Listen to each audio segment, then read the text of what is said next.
Here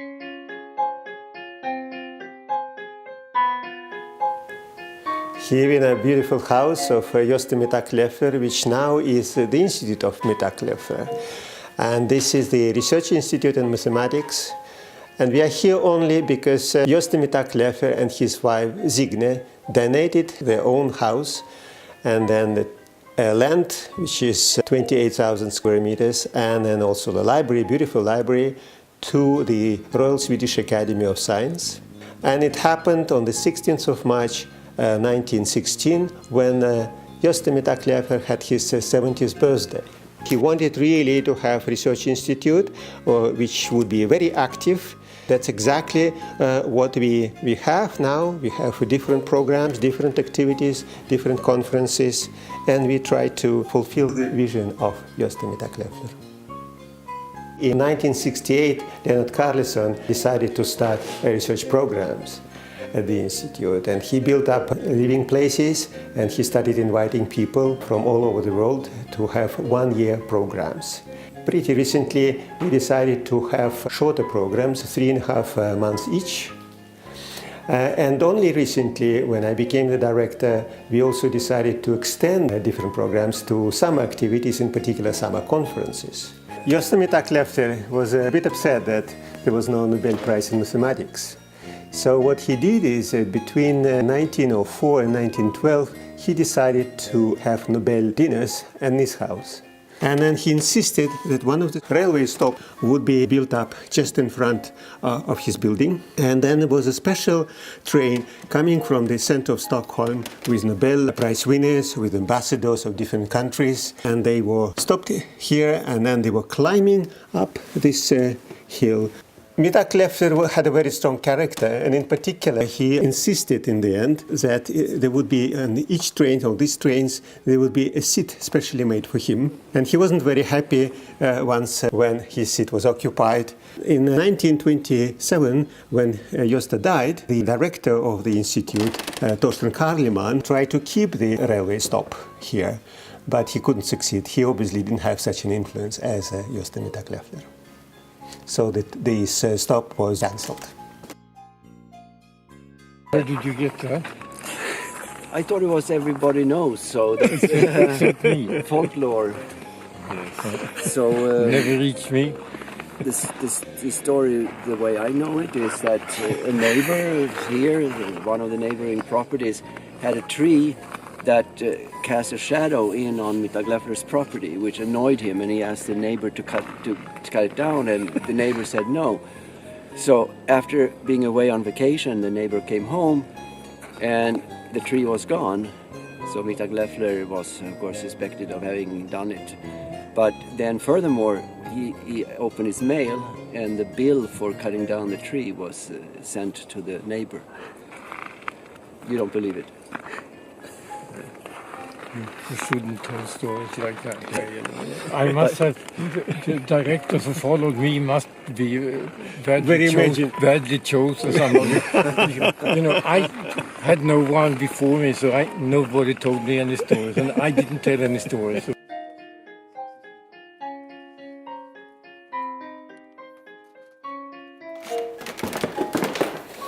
Here we have a library of Mittag-Leffler. People use this table and people sit on these chairs. The carpet, which was actually produced especially for Institut Mittag-Leffler's bibliothek library. We have our journals, and one of the most important journals for us, of course, it's a journal of Acta Mathematica. So Acta Mathematica was created by Institut Mittag-Leffler, and King Oscar II was the first subscriber of Acta Mathematica. So the first volume, which we have here already, it's from 1882. That nowadays we have 7 people in the editorial board. We publish only 800 pages a year. King Oscar II at that time suggested to have a prize for best article published in Acta Mathematica. Mittag-Leffler wanted Poincaré to get the prize, and he asked him to submit his article. And Poincaré did submit his article. Mittag-Leffler's pupil, Fragment, who was a technical editor of Acta Mathematica at that time, he found a really serious error in the paper.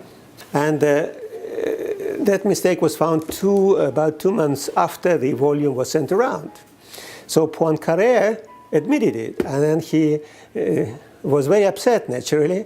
He wanted to remove all possible traces of these mistakes. And in particular, he decided to buy all the volumes which were sent already around, and he wanted to destroy them. He succeeded it with help of Institut Mittag-Leffler. Institut Mittag-Leffler was a good friend of Poincaré, yet he asked him for money.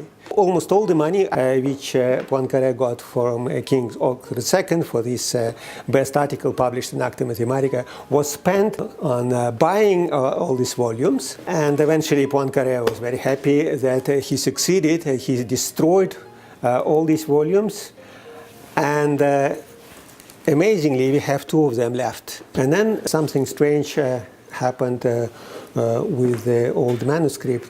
We were curious why it could be, because Mittag-Leffler himself, in his testament, he wrote down that not a single piece of paper should leave the house. And then we couldn't understand why the original manuscript of Poincaré, with all his mistakes, which originally he made, didn't exist in the house. And something strange happened only 3 years ago. We suddenly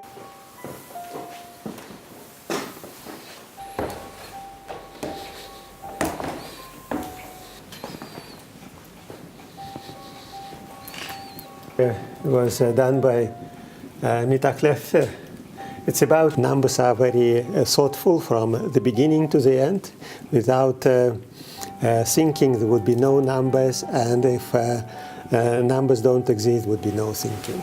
So here we have one day, one journalist in Lund, he looked at his papers, old papers, and he was throwing away his papers into the fire. And then suddenly, in between doing it, he found manuscript which he didn't know what it was. But what he could see is that there was mentioned Henri Poincaré and also Mittag-Leffler. He simply didn't know exactly what it is about.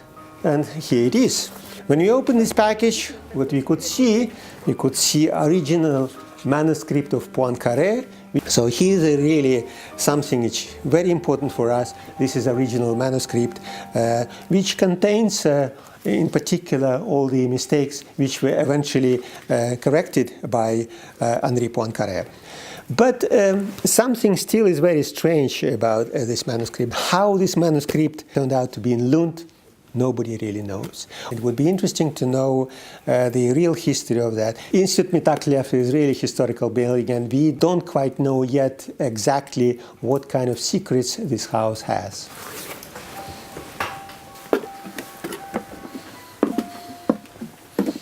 This is attic of the house. It's a very interesting place. Well, this little table, it says here, Sonia Kovalevsky table. She owned this table, and also what it says here that the lessons which are here made by her. It's almost totally destroyed, and of course we eventually need to renovate it. A little statue, we recently found it. It's made by Ruth Millis in 1904. Ruth Millis was a sister to Carl Millis, and Carl Millis made this statue of Institut Mittag-Leffler we have downstairs in our main library. So this house has definitely many, many secrets. We have eventually to sort it out.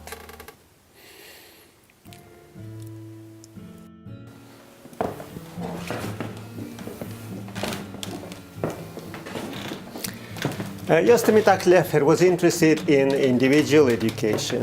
He didn't like exams, and he didn't like regular courses, which usually one has at the university. He tried to introduce such an approach of study at Stockholm Högskola, where he was appointed as a professor and which eventually became Stockholm University. But he didn't succeed, he failed. Therefore, instead of donating his house, as he planned to be research institute in mathematics, to Stockholm University, he donated it to the Royal Academy of Science, Swedish Academy of Science. Here we have a statue of Institut Mittag-Leffler made by Carl Milles, who is one of the most famous Swedish sculptors. Besides this statue, we have many portraits of Josta in this house. One day somebody asked him, "Why, Josta, you have so many paintings of yourself?" And he said, "Well, it's because I would like that all future directors and people who visit the Institute would remember that it was my creation." And his vision was amazing. This research institute in mathematics is the first research institute in the world. If Josta would be alive, he would come to his house and he would see senior prominent people working here and younger mathematicians who are around. He would be extremely happy.